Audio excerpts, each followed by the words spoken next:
Magandang umaga po sa inyong lahat. Ang video ito ay sinagawa ko kung sakali man na sa hindi inaasahang pagkakataon ay mawala ng power dito sa aming lugar para hindi naman masayang ang inyong oras. Maaari nyo lamang na panoorin itong video ito.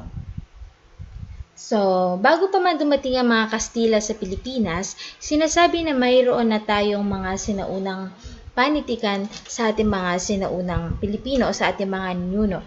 Karamihan sa mga panitikan nila ay ang mga pasaling dila, kagaya na lamang ng bugtong, tugmaang bayan, epiko, salawikain, at awiting bayan ay pawang mga nasa anyong patula.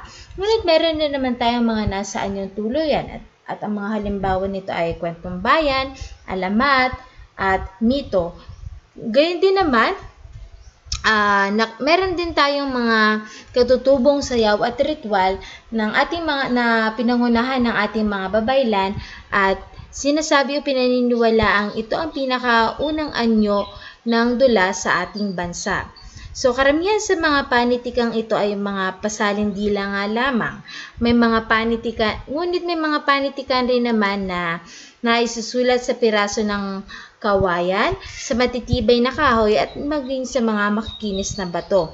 Ngunit, sinasabi na iilan na lamang sa mga ito ang natagpuan ng ating mga archaeologists sapagkat batay sa kasaysayan, ito ay pinasunog na at pinaseryato na ng mga praile na dumating sila sa bansa sa paniniwalang ang mga ito ay gawa ng mga demonyo. So, ang ating pag-aaralan ngayong umaga ay ang tinatawag nating tradisyonal na anyo ng dula. At bago tayo formal na tumungo sa ating talakayan ngayong araw, hayaan niyo munang ilahad ko sa inyo ang tatlong layunin na kinakailangan nating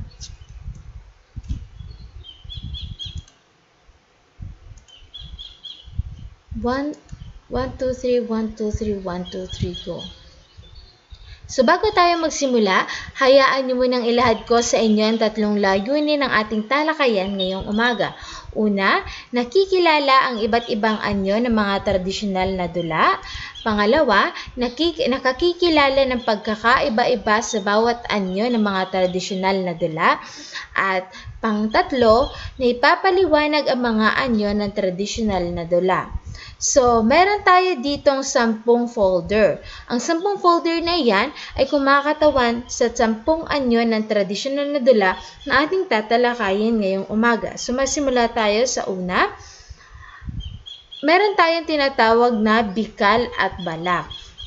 So, ang bikal ay maaaring awitin ng dalawang babae o dalawang lalaki at ang mga awit ay magkahiwalay na magkaupo sa magkabilang panig ng silid habang ang mga manonood naman ay nasa gitna nila. Yun ang tinatawag na bikal. Ano naman ang tinatawag na balak?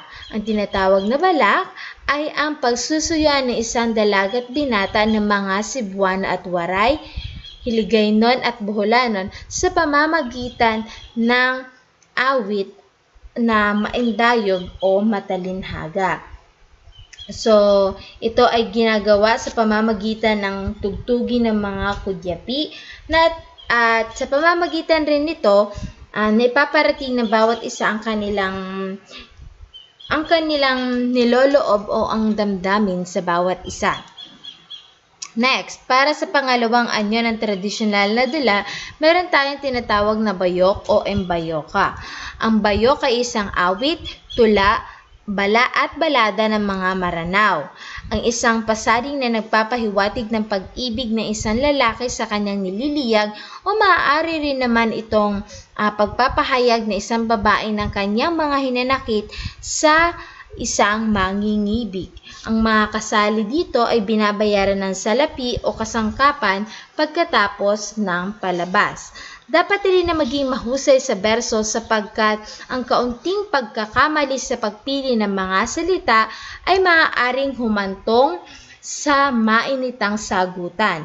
Kalimitan din naman itong ginagamitan ng mga paraan ng mga kababaihan upang maipadama nila ang kanilang totoong damdamin, at ito rin ay pinaniniwala ang sumasagisag o nagpapatunay sa pagkamahinhin at pagkamakumbaba ng isang babae. Yun ang bayok. Ang imbayoka naman ay ang tawag sa mismong pagtitipon.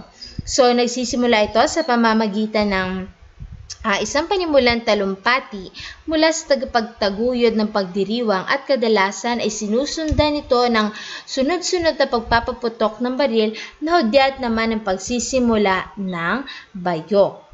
So, ito ay may isang tagapamagitan na siya nagsisilbing tagapaghusga at magtataya sa kung sino ang mga honor na makapaglalarawan ng okasyon sa higit na mas maliwanag, kaakit-akit at matulaing pamamaraan. So, para naman sa ating pangatlong anyo ng dula, meron tayong tinatawag na kasayatan. So, ano ang kasayatan? Ito ay isang laro ng panyo na sinasalihan ng mga dalaga at binata at nahahati sa dalawang pangkat.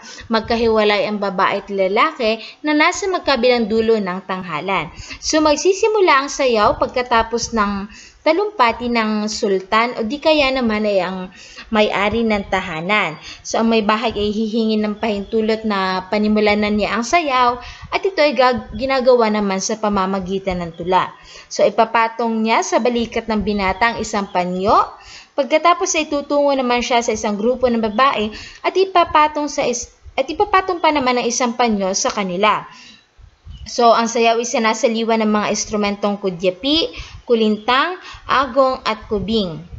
So, ang kanilang mga kilos ay waring naglalarawan ng kanilang mga ninuno.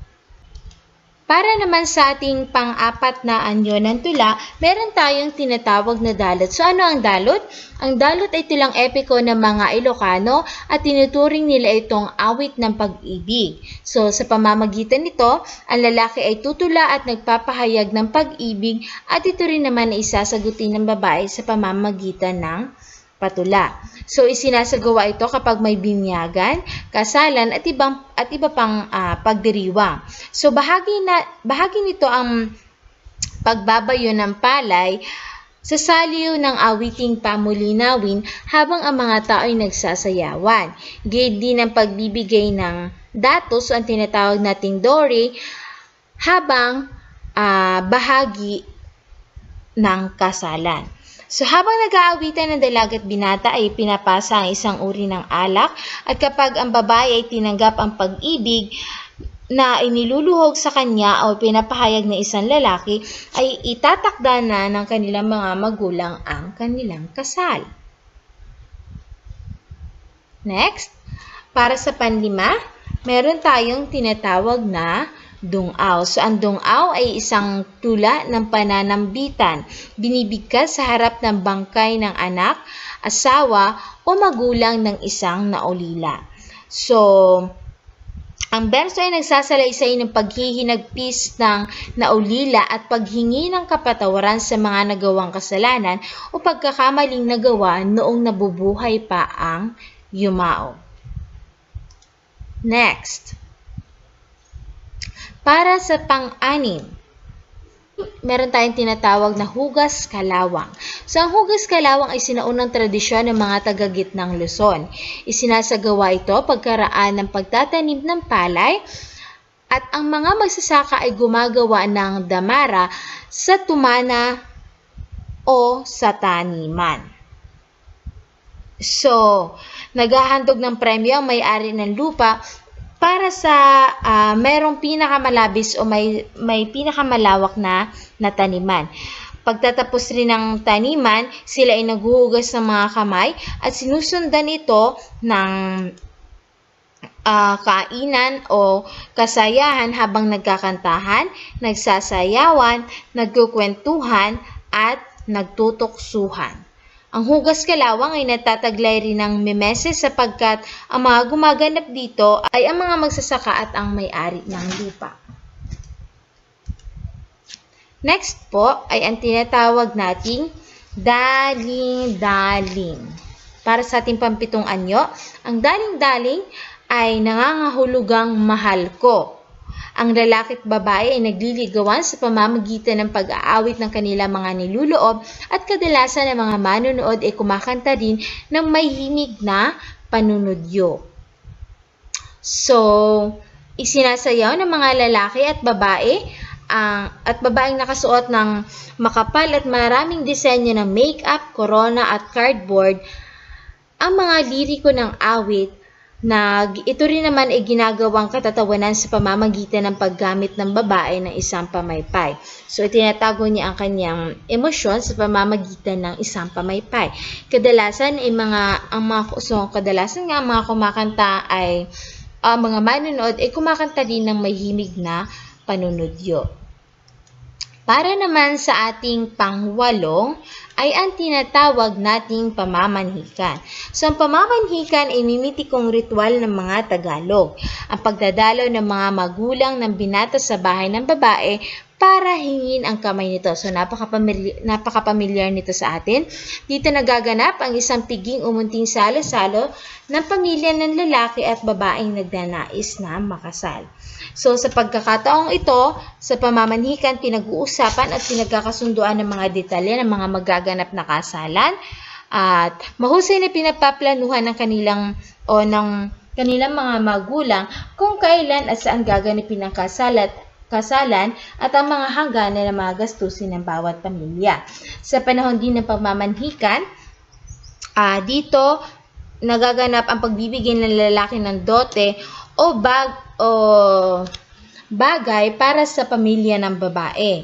Pagkatapos ng mga ito, ang mga lalaki ay maninilbihan sa bahay ng babae sa loob ng 9 na araw at sa bisperas ng kanilang kasalan ay ang huling araw at gabi bago ang kaganapan.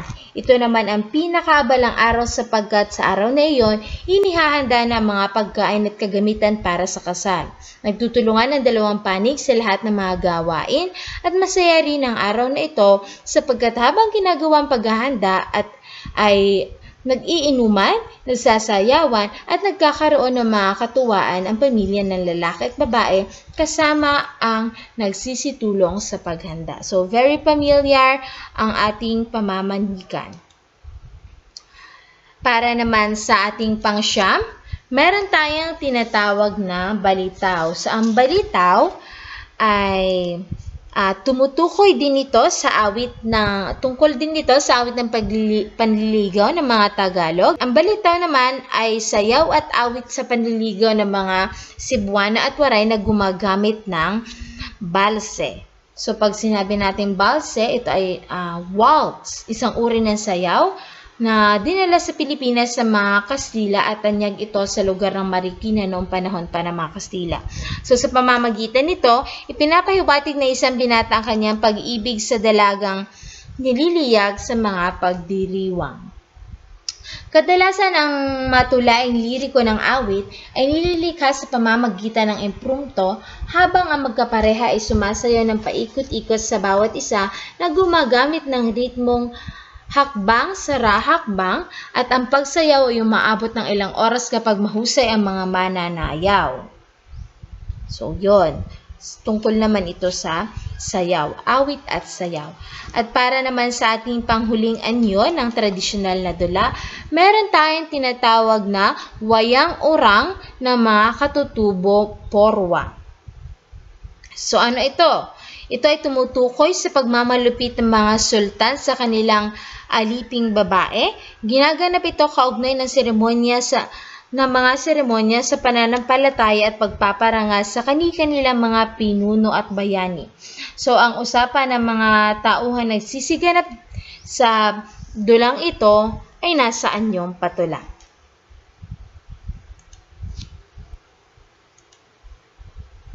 So, doon nagtatapos ang aking pag-uulat. Maraming salamat.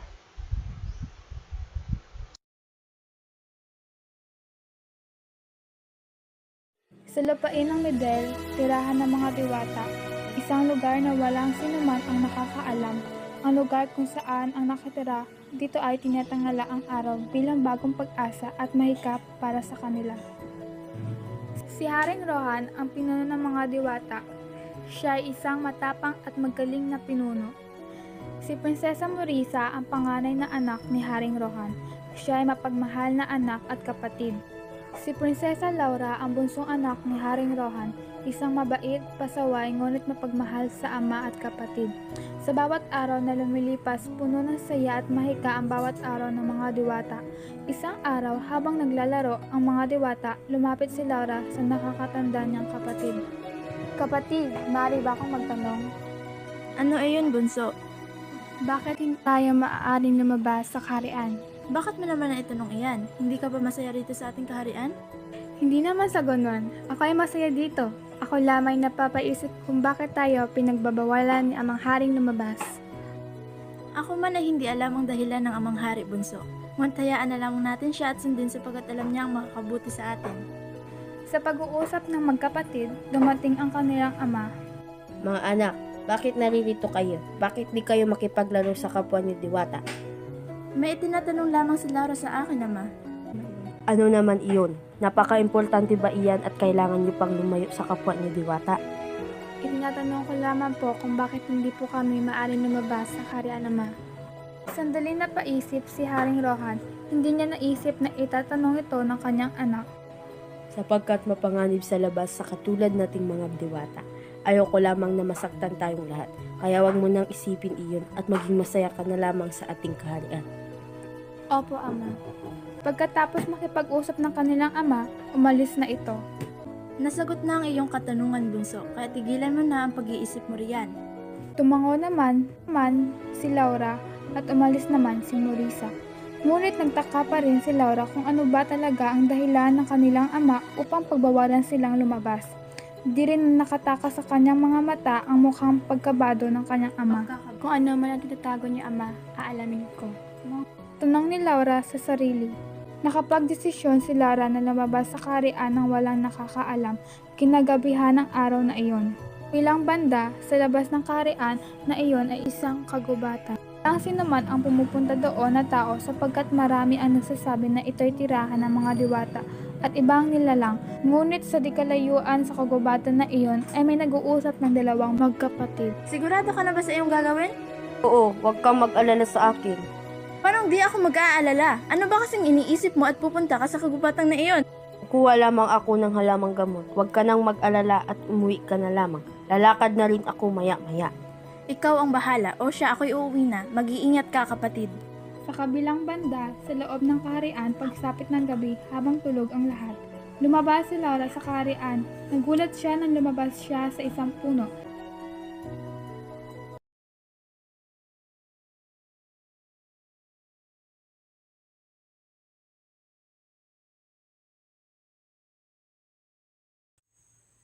Magandang umaga sa ating lahat. Ako po si Cherry May Saldua at ako ngayon ang inyong magiging tagapag-ulat mula sa oras na ito.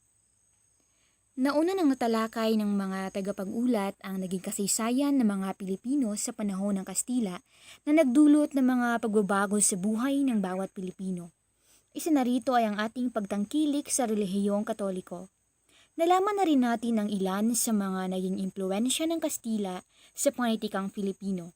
At isa sa mga ito ay ang alibata na ipinagmamalaki bilang kauna-unahang abakadang Filipino na kalaunan ay nahalinhan ng alpabetong Romano. Isa-isa na rin natalakay ng aking mga kasamahang tagapag-ulat ang mga aklat sa panahon ng Kastila at ang iba't ibang akdang pangwika. Kung kaya sa oras na ito ay atin nang tatalakayin ang mga uri ng panitikan sa panahon ng Kastila. At nauna na rito ay ang pasyon. Inaawit ito tuwing Kwaresma hinggil sa buhay, sakit at pagdurusa ni Kristo. Makikita sa larawan ito ang isang halimbawa ng awit na siyang inaawit sa panahon ng Kwaresma. Ito ay pagbibigay pugay o pagbibigay puri sa ating Panginoon na siyang itinuturing nating maniligtas sa ating mga Kristiyano. Sumunod naman ay ang komedya o ang muro-muro.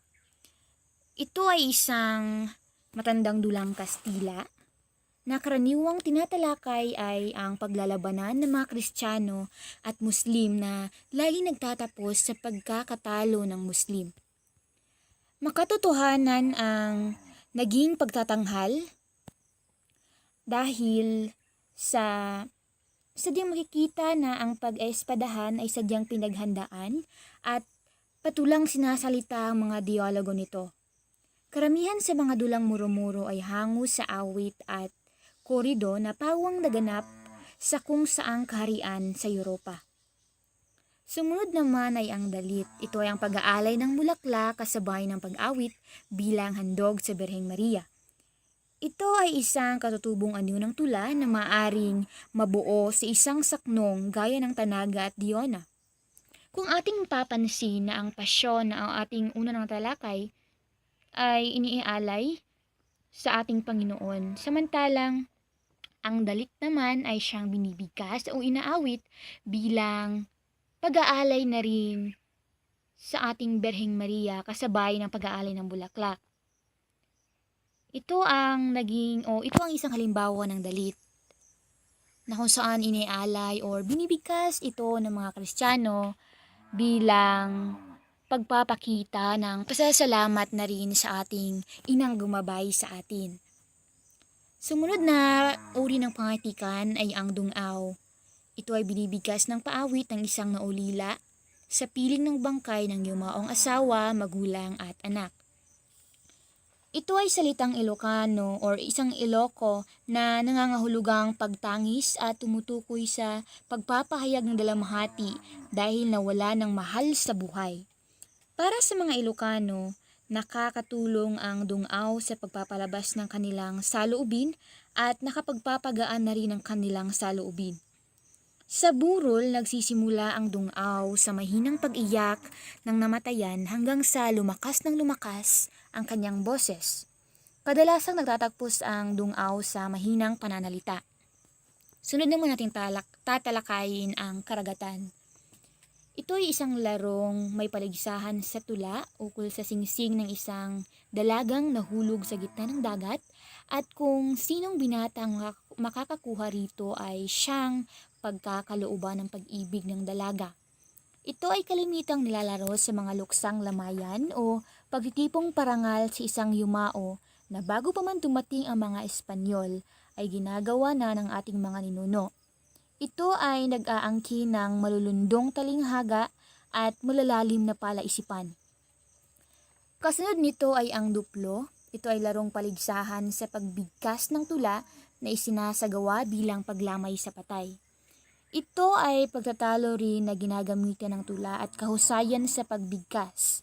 Ang mga katwirang ginagamit dito ay karaniwang hango sa mga salawikain at kasabihan. Pinasisimulan ang paligsahang ito sa pamamagitan ng pag-usal ng isang Ama Namin, isang Aba Ginoong Maria at isang Requiem Aeternum para sa kaluluwa ng yumaong pinararangalan. Kung ating mapapansin na ang karagatan at ang duplo ay medyo may pagkakapareho sa isa't isa. Una na rito ay kapwa ang dalawa ay ginaganap o nilalaro ng patula sa isang lamayan o bilang paglalamay sa isang yumao. Ngayon ay tatalakayin natin ang naging pagkakaiba ng dalawa. Una na rito ay ang sa karagatan ay ito ay mas nauna kaysa sa duplo sapagkat ang karagatan ay pinalitan lamang ng duplo. Sa karagatan may matatanda at babae at meron ding lalaki na kalahok. Samantalang sa duplo naman ay madalas dalawang lalaki lamang ang naglalabanan. Sa karagatan ay may isang paraan ng paglalaro samantalang sa duplo ay maraming iba't ibang estilo. Ngayon ay malinaw na nating nalaman ang pagkakaiba ng dalawa. Ngayon ay dumako naman tayo sa karilyo. Ito ay ang pagpapagalaw ng mga anino ng mga pira-pirasong papel na sa likod ng isang kumot na puti na may ilaw. Ang karilyo ay parang puppet show pero gamit ay ilaw at anino. At ang mga puppet ay ginugunting na papel o cartoon. Ipinapalabas ito tuwing gabi at karaniwang pagkatapos ng anihan. Ang pananalita nito ay karaniwang kinukuha sa mga awit at korido. Ang larawang ito ay isang halimbawa ng palabas na karilyo. Ito ay nagbibigay buhay sa ang larawang ito ay nagbibigay buhay sa kwentong Florante at Laura.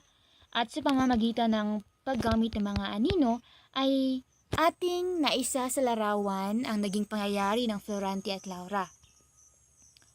Ngayon ay ang tatalakay natin ay ang sinakulo.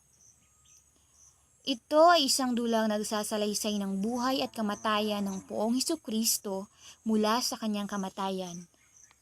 Ngunit ang binibigyang diin sa dulang ito ay ang pagpapahirap at pagpapakasakit ni Jesus para matubos ang sangkatauhan sa kasalanan. Inilalarawan dito ang simula ng lahat, ang paglalang kay Eva at Adan, ang pagsilang kay Jesus, ang kanyang kamatayan at ang muling pagkabuhay. Itinatanghal ito bilang isang serye mula Lunes Santo hanggang Sabado de Gloria. Sumunod naman ay ang tibag. Ito ay isang pagtatanghal kung buwan ng Mayo. Ito ay naging kaugalian na sa lalawigan ng Nueva Ecija, Bulacan, Bataan, Rizal at sa mga kabikulan. Ang tibag ay walang entablado. Ang mga tauhan o kasali sa pagtatanghal ay kahalo-halo ng taong bayan. 3 munting bundok ang itinatayo sa plaza at sa isang bundok, ibinabao ng isang krus.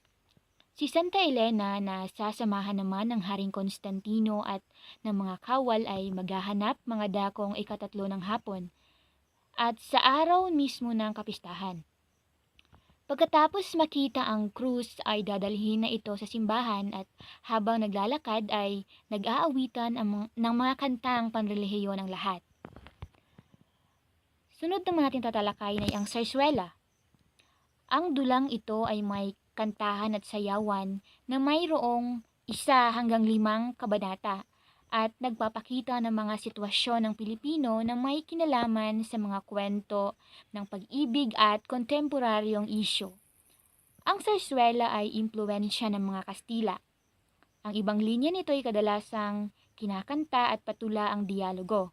Kadalasan itong natatapos sa masayang pagwawakas, kasiyahan, o nakakaaliw na tagpo. Ang walang sugat na isang dulang akda ni Severino Reyes ay isang halimbawa ng sarswela. Ang sarswelang ito ay tungkol sa kawalan ng hustisyang tinatamasa ng mga Pilipino noong panahon ng mga Kastila.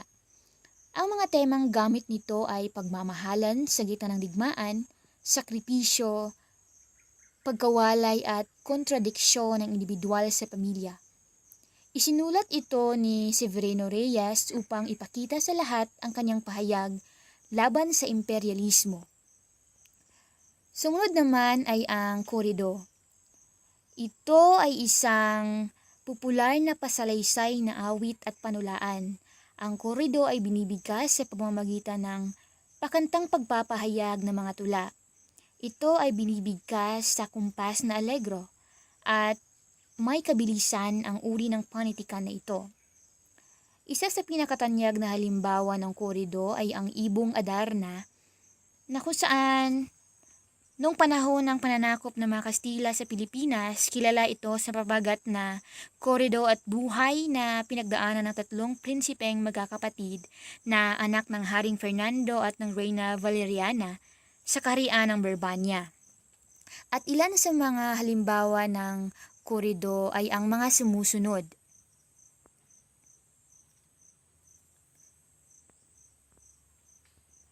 Kasunod naman ng korido ay ang awit. Ito ay tulang pasalaysay na may 12 pantig at may mga pangyayaring hangos sa tunay na buhay. So, ang awit ay kalimitang pangunahing paksa nito ay tungkol sa bayani at mandirigma at larawan ng buhay. At isa sa pinakatanyag na halimbawa nito ay ang Florante at Laura ni Francisco Balagtas. Ito ay isang obra maestra sa panitikang Pilipino. Isa itong tulang itinuturing na pinakamahalaga sa Pilipinas noong ika-19 na taon. Ito ay nagsasalaysay sa pinagdaanang buhay ni Florante at Laura sa kaharian ng Albania.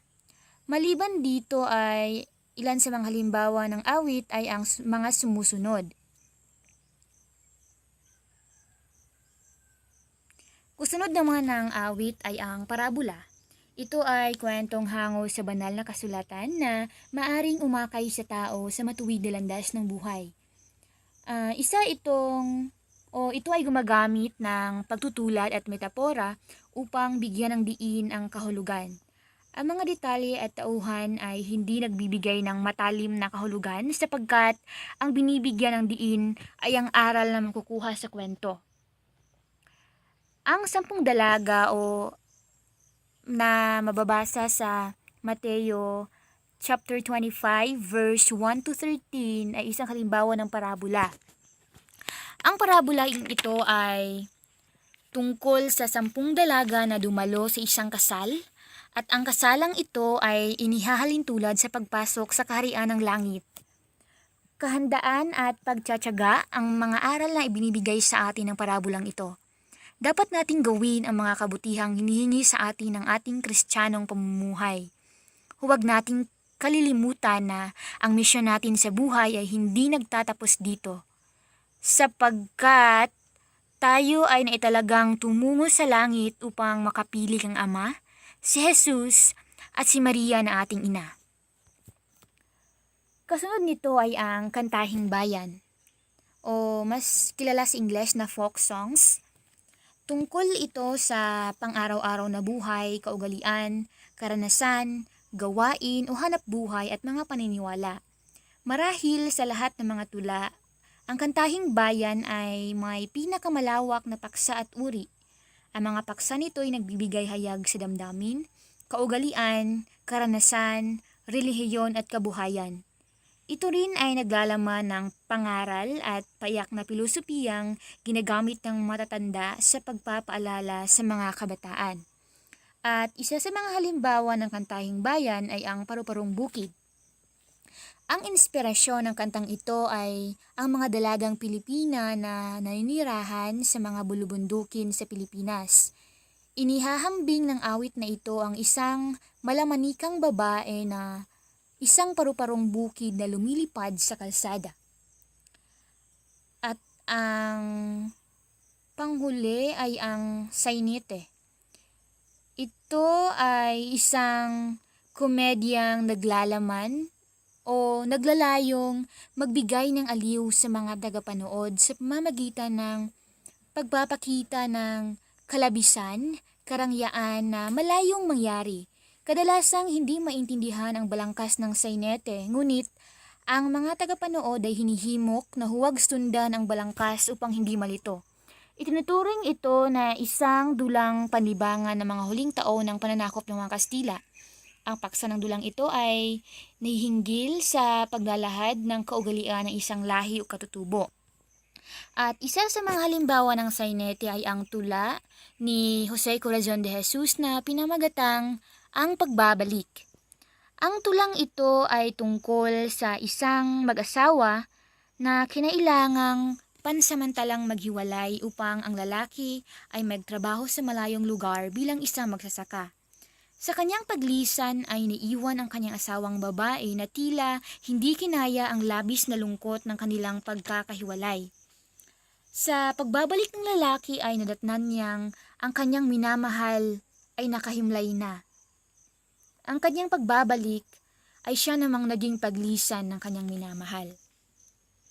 So, ngayon ay natalakay o nalaman na natin ang iba't ibang uri ng panitikan sa panahon ng Kastila.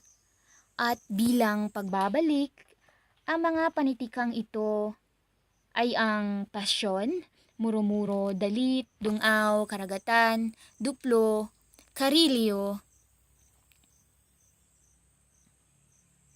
sinakulo, tibag, sarswela, korido, awit, parabola, kantahing bayan, at sainete.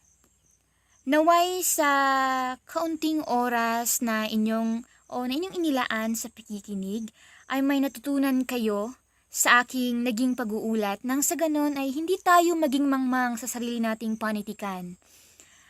Ito pong muli si Cherry May Suerte Saldua na mag-iiwan sa inyo ng isang kataga ni Bob Ong na Pilipino ako, sapat ng dahilan yon para mahalin ko ang Pilipinas. Yun lamang po, magandang araw sa lahat at maraming salamat sa pakikinig.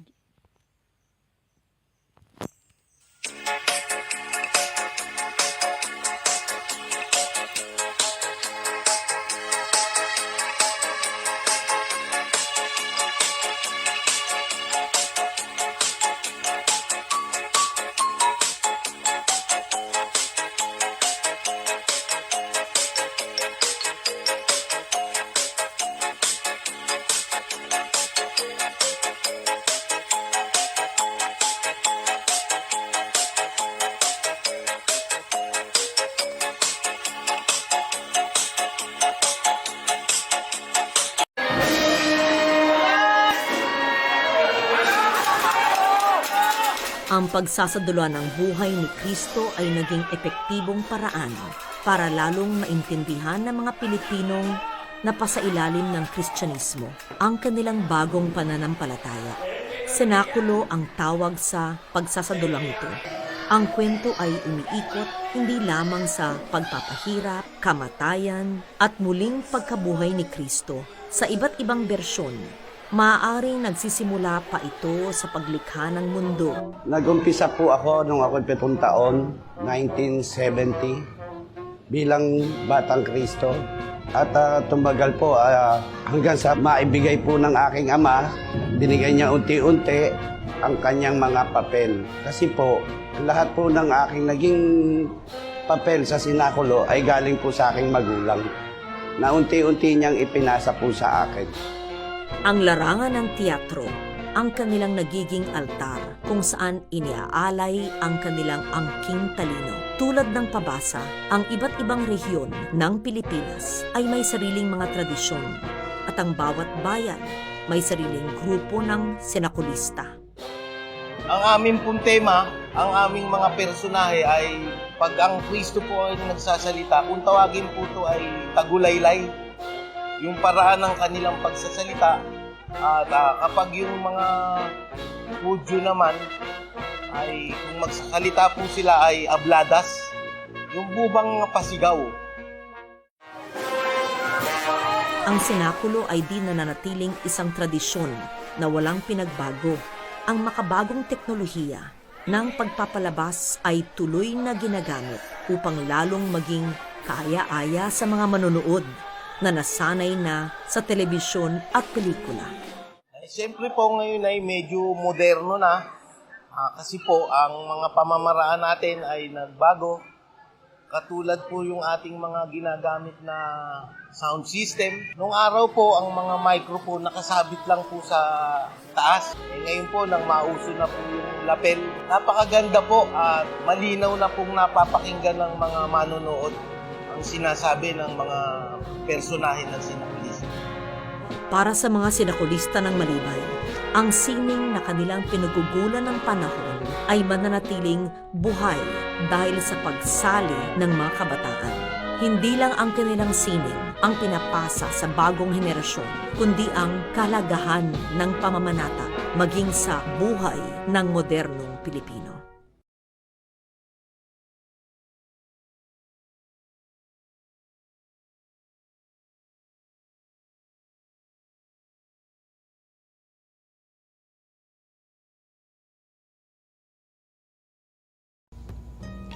Sa panahon ng mga Kastila ay hindi maikakailang ang dahilan ng pagsiklab ng digmaan ay ang mga praile at ang kanilang masamang gawain sa mga Pilipino.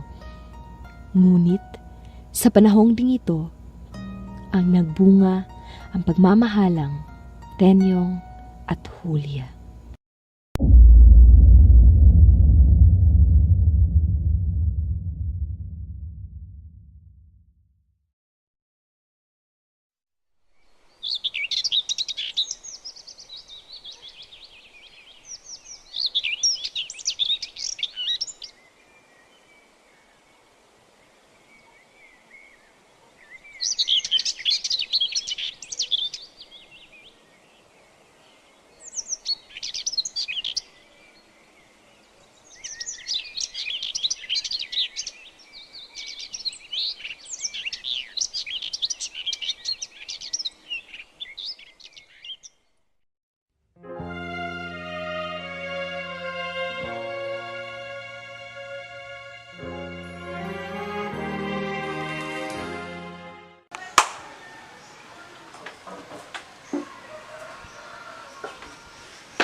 Julia, patingin nga na binuburdahan mo. Huwag na muna, Tenyong. Huwag na muna. Saka na lang kapag maganda na. Masama kasi ang pagkakayari. Saka na lang, Tenyong, ha? Posible ba ng mga daliring ito na hagod kandila na parang nilalig sa maputing garing ay mayayariing hindi maganda? Hala na, titingnan ko lamang saglit. Huwag mo nga akong lukuhin, Tenyong. Ang pangit kaya ng mga daliri ko. Hi! Tenyong, bakit ka ba nagagalit? Julia ko, hindi na ako nagagalit. Patawarin mo na ako. Masakit sa akin, magalit ka man o hindi. Laging bagay. Lumalaganap sa dibdib ko ang masaganang tuwa na ito'y nakita ko at minarapat mong nilimbag sa panyong ito ang pangalan ko. Panyong ito? Pangalan mo? Hindi para sa iyo ang panyong ito. Kasinungalingan. Kanino naman pangalan ito? A. Antonio, N. Narciso, at F. I. Flores? Hindi mo panyo iyan. Sa amang iyan, iya'y iaalay ko sa kanya ngayong kaarawan ng Pasko. Hindi pala akin ha. Kung sa amang o sa demonyo, may bakit ang letra A, N at F? Oo nga, sapagkat ang A ay ama, N ay natin, at F ay fraile. Amang natin fraile. Amang nating fraile? Niloloko mo ba ako? Laking kaalimpustahan. Huwag mo kong aglahiin tungkol sa mga taong iya at madadaling mapapantig ang tenga ko. Aba, at nakaganti rin ako. Julia, magsabi ka nga ng totoo. Para sa kurang nga ba? Kapag hindi ko sinilaban ay sinungaling ako. Huwag mong silaban ang panyo mo. Pagkakasabi mo na ito ay para sa kurang, nag-init ang aking dugo at hindi ko mapigilang magalit. Julia? Julia! Nakita mo ba ang baro kong Makato? Manong Tenyong! O Lucia, napaano ka? Dinakip ang tatang mo sa voluntaryong Santa Maria. Di ata't dinakip si Tatang? Opo, sa Bulacan po siya dadalhin. Tiya, ako'y paroroon lamang at susundan si Tatang. Hintay ka't sandali kami sasama. Julia, magtapis ka.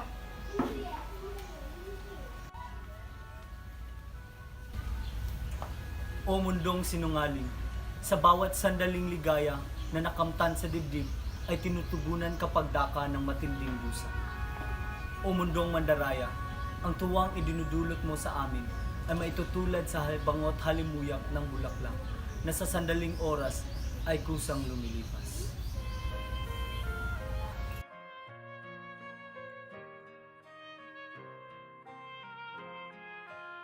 Si Kapitan Luis, ito'y taga-roon sa amin. Masamang tao ito.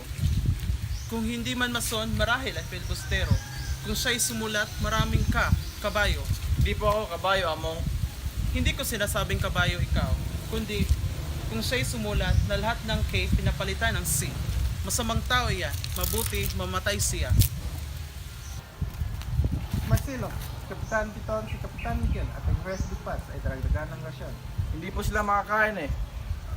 Hindi pagkain ang tinutukoy ko sa rasyon. Ano sa akin kung hindi sila kumain? Mabuti nga't mamatay silang lahat.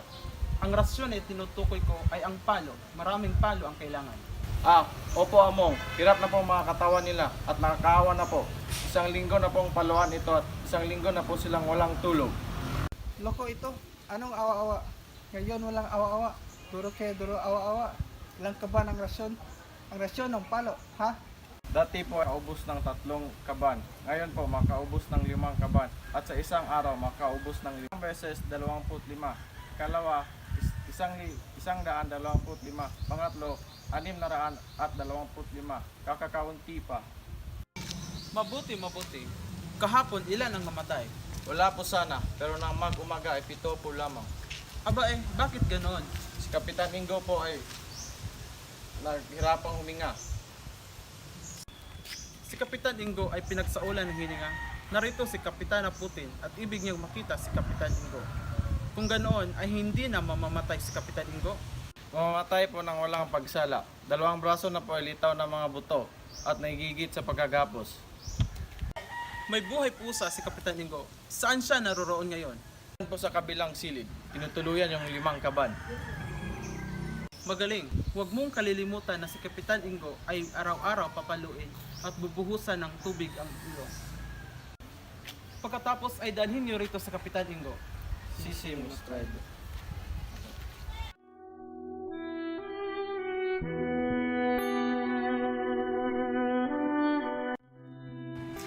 Ingo, pasensya na, pinagtusan na ako ng mga praile.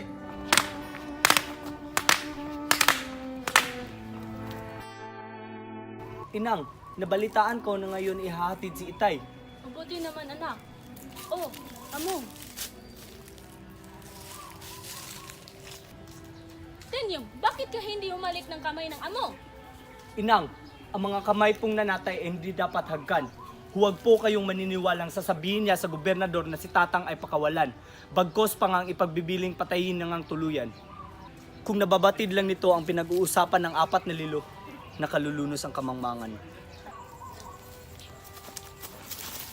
Ingo ko! Bakit ganito ang sinapit mo? Tatang! Tatang! Tatang, ikaw po ititihaya ko ng hindi mangalay. Huwag na, anak. Di na kaya ng katawan ko. Hinahina na ako. Diyos na may kapangyarihan, anong ipinagkaloob niyo ang gantong hirap? Mga walang patawad, ipaghihiganti ko si Itay! Hulya! Matitiis mo bang lisanin ng iyong ina? Gayot ganito ang kanyang anyo? Alam mo naman, di ba, na ikaw lang ang makapag-aaliw sa kanya. Bakit mo siya iiwan? Hulya! Tunay ang sinabi mo, datapwat sa sarili mong loob. Di ba si Inang ay kakalingain mo na parang tunay na ina? Alang-alang sa paglingap mo sa akin? Sa bagay ng ganun, ano pang ipag-aala ko? Oo nga, Tenyong. Ngunit hindi bagay sa isang lalaking katulad mo ang isang babaeng katulad ko. Hulya, hindi maaari na ako ay di pa sa parang. Ako ay nihintay na ng mga kapatid. Tumugtog na ang oras ng pananawagan ng naaaping ina. Sa pinto na ang nagpaubayang anak. Ang ina natin ay nangangailangan ng tunay nating pagdamay. Dito sa dibdib ko ay tumitimo ang nakakalunos niyang himutok, ang nakapanlulumo niyang daing. Mga anak ko, Anya, ngayon kapanahunang ako'y ibangon na ninyo sa pagkalugami. Oras na, Hulya ko, sa paglagot ng matibay na tanikalang mahigit sa 300 taong sinasangayan. Hindi dapat tulutang, mga iaanak natin ay magising pa sa kalagim-lagim na kaalipin. Wala akong maitututoy, kundi tanggapin na lamang ang huling tagubilin. Ang ating mga alaala ay itatapat ko sa iyong puso, naway hindi mo ito malilimutan. Sa Diyos na nanalig. Ang puso ko'y parang pumasa ng malaking cross, ngunit na ako'y nananalig sa iyo. Mag-ingat ka, Tenyong, mag-ingat ka. Julia, igayak mo ang loob mo. Papunta na si Miguel at ang kanyang amas at sila pagpapakitaan ng mainam. Kung papunta na sila rito, ay, edi, kausapin niyo po. Bakit ba ganyan ka makasagot, Julia? Hindi naman siya pangit. Kung tutusin nga'y siya'y lipin ng mga mabubuting tao. Bugtong na anak at nakaliliwasa. Anong pang kulang? Ako po, inang ko, hindi ko hinahangad ang kabutihang tinungan mo. Ang hinahangad ko lang po ay... Ay ano? Duluhan mo. Sabihin mo at nang maintindihan ko. Ang hinahangad ko lang po ay yung... Ang tanggapin mo ang sinasabi ng puso ko. Natatawa na lamang ako sa iyo, Julia. Anong sinasabi mong puso-puso? Totoo nga'y noong pag may lalaki umiibig ay tinatanggap ng mga mata at diretsyo sa puso. Ngunit ngayon ay iba na. Iba na ang lakad ng mga panahon. Kung may lalaking iniibig ay tinatanggap ng mga mata at diretsyo dito. Dito sa isip at di na sa puso. Ang puso sa panahong ito ay hindi na gumaganap ng maganda niyang katungkulan. Ito ay nagpapahingalay na. Nakasisindak inang ko ang mga pangungusap mo. Ako'y hindi nakasunod sa masamang kalakaran ng panahon. At ang susundin ko lamang ay ang aking puso. Julia, tinawaring may kinalulugdan ka na bang iba? Wala po. Kung wala, ay bakit ka tumatanggi sa aking inaalok? Nalaman mo na ang kagalingan ng iyong sarili ang aking inaasam. Ang wika ko baga, bukas makalawa ikakasal ka na rin lamang. Kung mapapasa moro, ay mapasa Kristyano na. Muro ata si Tenyo. Miguel, planado na ang kasal ninyo ni Julia. Opo, Padre. O Tenyong niyaring dibdib. Di yata ako iyong natiis na hindi mo na sinilip sa ganitong pagkahipis. Ay, magdumali ka't daluhan, tubusin sa kapanganiban. Huwag mo akong bayaang mapasa sa ibang kandungan. Halika Tenyong, halika. At baka di na abutin, si Julia'y hininga pa. Papanaw na walang pagsala, at kung patay na ay abutin. Itong iyong nalimutan. Ang bangkay ay dalhin na lamang sa malapit na libingan. Huling samo, o Tenyong kung iyon nang maibaon, sa malungkot na pansyon, dalawin minsan man isang taon. Kaganda ng dalit mo, Julia. Napakanumbay lamang. Aba, narito po pala kayo. Pasensya na't hindi ko alam na kayo ay darating. Hindi kahiyahiya ang dalit ni Julia. Ang ina mo, nasaan? Ang inang ko po, nandun po sa labas. Sandalit aking tatawagin. Abat narito po pala kayo, Among. Mano po. Tayo po'y maupo. Po, anong tinatayo-tayo mo dyan? Puntaan mo siya. Baka ako pa'y murahin. Sige po. Kamusta ka naman, Juana? Mabuti pa naman po, Among. Kayo po, kamusta? Masama, Juana. Tila yata itong pagkabuhay namin na puno ng hirap. Noong araw nga kami alipin ng mga palig. Ngunit ngayon, kami na ang namamala. Pero wala pa rin kami kinikita. Tama po ang sabi niyo, Among. Kaya nga, Juana, di malayong mauwi ang mga kleriko sa pagsasaka. Bakit po ang dami niyong pinapakain pamangking dalaga?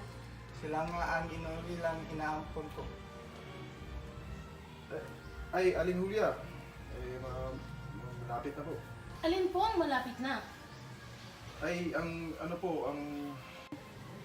kayang ibig sabihin nito? Monica? Monica! Po? Ano nangyari sa Julia? Narinig ko ang pinag-usapan nila Padre Teban at ng inang. Ipapakasal daw nila ako kay Miguel. Ano? Paano na si Tenyong? Kaya nga, kailangan ko yung tulong mo. Gusto kong hanapin mo si Tenyong. Sabihin mo sa kanya, ayaw kong magpakasal kay Miguel. At sana magpakita na siya sa akin. Opo, gagawin ko ang lahat ng aking makakaya upang madala ko dito si Tenyong. Salamat talaga, Monica. Salamat. Walang anuman. Tao po! Aba, Lucia! Ikaw pala yan! Kailan ka dumating? Kararating ko po lamang. Opo, nabigay ko na po sa kanya. At wala po siyang sagot. Sa oras na sasagot na sana siya, biglang dumating ang kaaway. Kung gayo'y napalaban si Tenyong, nako, baka nasugatan siya. Laking panganib. Pinaalis ako kagad ni Kapitan Tenyong at baka raw mapahamak ako. Subalit, kung ako ang masusunod, tutulungan ko siya. Hindi naman ako takot sa putukan. Marahil po, maliban na lang kung magkakaroon ng liganggang. Sige po, aalis na po ako. Salamat, Lucia, ha? Marami na talaga akong utang sa'yo.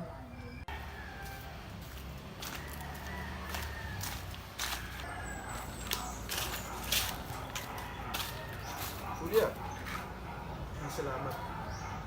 At mapapanood ko na rin ang liwanag ni Jebo. Narito na naman ang ulol na ito. Babagitin na naman ang buwan, araw, mga bituin, at pagkatapos, ang ulan at ang mga huni ng mga ibon. Ba't ba kasi ayaw pa akong sagutin? Miguel, totoong masakit ang ulo ko. Huwag mo na akong kausapin. Sa bawat tunog na nadidinig ko, mas pinapasakit niya ang ulo ko. At ito pa, ang kinakausap ko, ibig kong... Ay, salamat. Sumagot din. Salamat eh. Nila iniibig na ako. At sino naman ang may sabi sa inyo niyan? Hindi ba ang sabi mo, ang lahat ng kumakausap sa iyo ay... Ulul nga pala to. Sabi ko, ang bawat kumakausap sa akin ay ibig ko ng dikdikin. Naintindihan mo ba? Marting matapang. Laki ito. Nakakasira ng araw.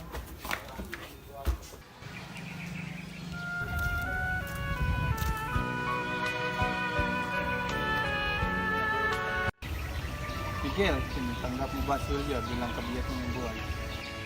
Opo, Padre. Julia, tinatanggap mo ba si Miguel bilang kabit? Opo, Padre. Kung sino mang gustong tumutol, magsalita na. Padre!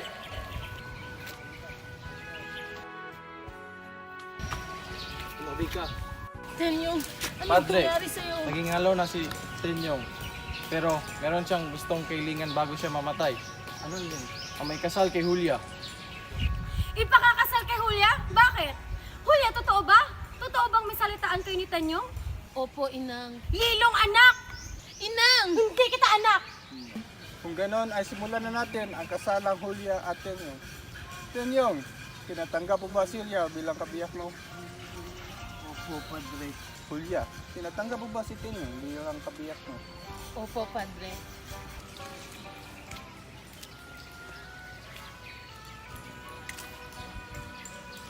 Salamat, Tenyong, at naparito ka.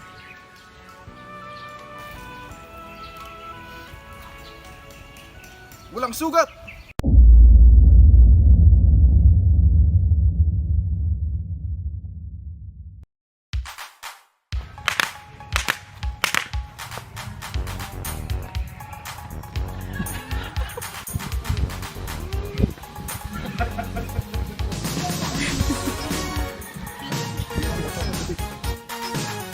Julia!